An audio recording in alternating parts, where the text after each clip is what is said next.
Welcome back to Lonely Man BGs, and this video over Siege Command. Siege Command is a lane-based strategy game for 2 players, where players will vie for control over turrets, send forth their units to do battle with the enemy, and weave magical incantations designed to decimate the foe. In the game, players enter the world of Kinterlands, each taking control of a tribe of equal strength and ability, and marching units down 4 lanes known as the Continent. As units make their way to the other side, they'll be able to take control of turrets and wreak havoc upon the enemy defenses. Each player has a health point tracker which begins at 30 HP. The goal is to eliminate the opponent's health to 0, which decreases as units make it across the lanes and turrets fire. The map consists of 2 card types, terrain and turrets. 4 lanes will be created during setup, with a single neutral turret in each, which players will attempt to convert to their side and bombard the opponent. Each player will have a deck of units as well as a number of spell cards.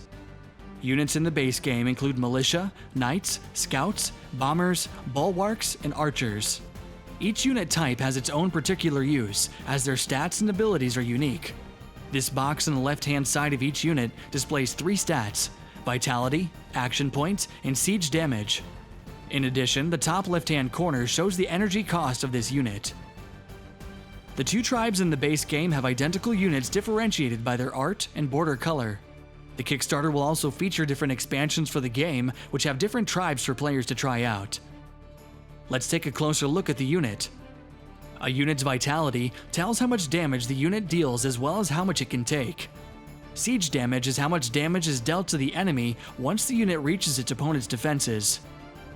Action points, on the other hand, show how many actions the unit must take on its turn, which typically consist of movement, though some units have abilities they may use instead. A quick reference card is provided which shows unit count information, as well as the unique abilities.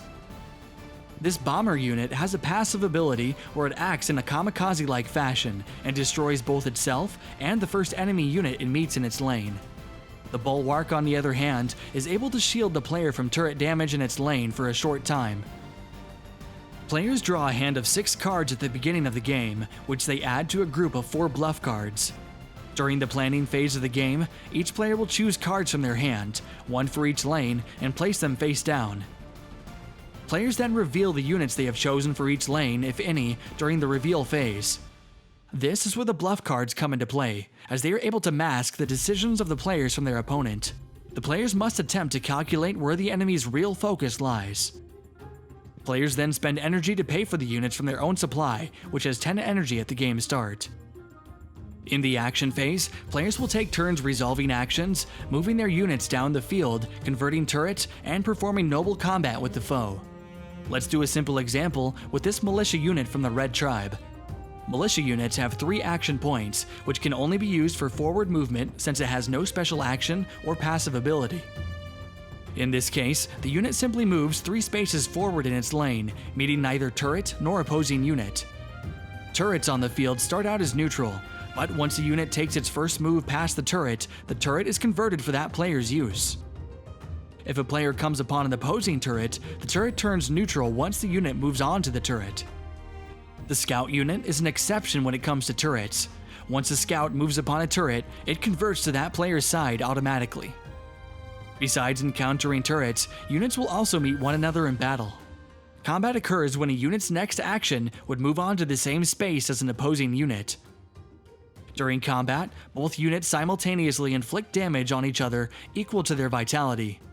This is represented by placing wound tokens on the unit, which reduces the unit's vitality. If a unit's vitality ever falls to 0 or below, that unit has fallen and is discarded. This unit began the combat by attempting to move on to this space with another unit. Now, having won said combat, it moves to that space. Note that combat itself does not count as an action, only the movement. Once a unit moves across the entire field of play, it deals its siege damage to the enemy's defenses, decreasing the health tracker. Now, units aren't the only action that can be resolved. Players may also use spells, if they have played any during the planning phase. Players begin with a hand of 6 spell cards which they can use. 2 are set off to the side of the board as available, which are Freeze and Fireball.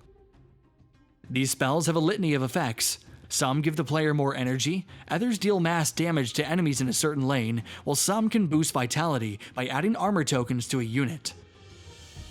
Once used, a spell is set to cooldown with the available spells. The turret phase is up next. During this phase, each active turret fires on the enemy it is hostile towards, which depletes that player's defenses by 3 points. Finally, the refresh phase. Players will activate exhausted units and receive energy from the general supply. The energy gained depends on how much health the player has. The lower the health, the more energy the player gains. Players will add available spells to their hand until they reach the maximum hand size of 6, and then flip over any spells which had been on cooldown. Players then discard any units no longer wanted in their hand and draw back up to 10, 6 units and 4 bluff cards. Then the next round begins. This concludes our overview of Siege Command. To learn more about the game and its expansions, check out the links in the description below. Thanks for watching.